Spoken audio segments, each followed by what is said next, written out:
ԱՄՆ խոշորագույն ռազմանավը մտել է Լատինական Ամերիկայի ջրեր։ The Guardian-ի հաղորդմամբ դա ԱՄՆ-ի և Վենեսուելայի միջև դիմակայության նոր փուլ է դարձել։ Ավիակիրը մտել է ԱՄՆ հարավային հրամանատարության պատասխանատվության գոտի, որը ընդգրկում է Լատինական Ամերիկան և Կարիբյան ավազանը, ինչը նաև դարձավ ԱՄՆ-ի ամենամեծ ռազմական ներկայությունը տարածաշրջանում 1989 թվականին Պանամա ներխուժումից ի վեր։ Ավիակիրը միացել է Պուերտո Ռիկոյում տեղակայված այլ մարտական նավերին, ատոմային սուզանավին և ավիացիային։ Վենեսուելայի նախագահ Նիկոլաս Մադուրոն չի լռել և հայտարարել է ցամաքային, ծովային, օդային, գետային և հրթիռային ուժերի, ինչպես նաև քաղաքացիական աշխարհազորի մասշտաբային տեղակայման մասին, իր ափերի մոտ ամերիկյան նավատորմին հակազդելու համար։ Մադուրոն նաև մեղադրել է Ամերիկային նոր պատերազմ սանձազերծելու մեջ և հայտարարել, որ ավիակրի ժամանումը ամենամեծ սպառնալիքն է, որին բախվել է մեր մայրցամաքը վերջին 100 տարվա ընթացքում։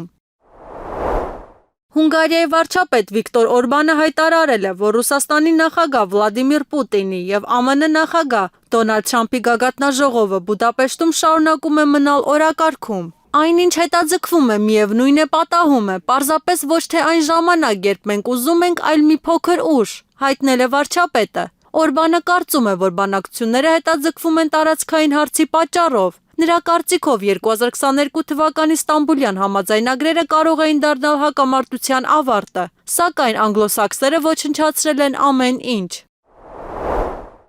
Ռուսաստանի իշխանությունները կորոշեն, թե ինչպես կդասավորվի Ուկրաինայի ճակատագիրը ընթացիկ հակամարտության ավարտից հետո։ Այս մասին հայտնել է Պենտագոնի ղեկավարի նախկին խորհրդական Դուգլաս Մակգրեգորը։ Ուկրաինական ճակատը ջախջախված է, այնինչ հիմա տեղի է ունենում շփման գծում շատ լուրջ է։ Արևմուտքում մարդիկ չեն հասկանում, թե որքան լուրջ է դա, դժգոհել է փորձագետը։ Մակգրեգորի խոսքով բոլորը հարցնում են, թե ինչ տեսք ունենա այդ ամենը, երբ հակամարտությունը ավարտվի։ Կլինի այնպես, ինչպես կցանկանան ռուսները, նշել է նախկին զինվորականը։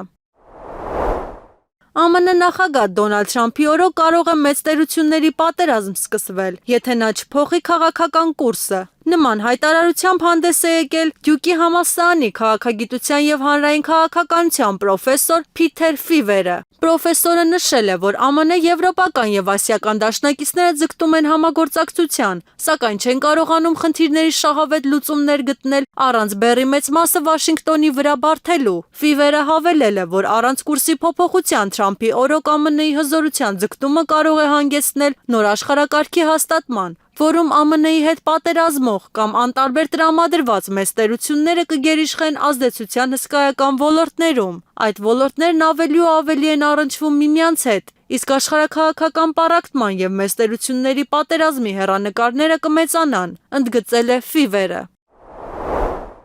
Ուկրաինայի նախագահ Վոլոդիմիր Զելենսկու սպառնալիքները, որոնք ուղղված են Հունգարիային ռուսական էներգակիրների մատակարարումները խափանելուն, հուսահատ են հնչում։ Նման կարծիք է հայտնել հիմնարար իրավունքների հունգարական կենտրոնի վերլուծաբան Զոլտան Կոշկովիչը։ Զելենսկին սպառնում է Ռուսաստանից Հունգարիա նավթի մատակարարմանը, երբ Ուկրաինայում էլեկտրաէներգիայի սեփական արտադրությունը ամբողջությամբ դադարեցված է, մինչդեռ ներմուծումն իրականացվում է հիմնականում Հունգարիայի միջոցով, նշել է փորձագետը։ Կոշկովիչի կարծիքով Ուկրաինայի ղեկավարի նման հայտարարությունները չափազանց անխոհեմ և հուսահատ են հնչում։ Նա հնարավոր է համարել, որ Զելենսկու հռետորաբանությունը հետագայում կարող է խոչընդոտ հանդիսանալ Ուկրաինային հունգարական ռեսուրսներ մատակարարելու համար։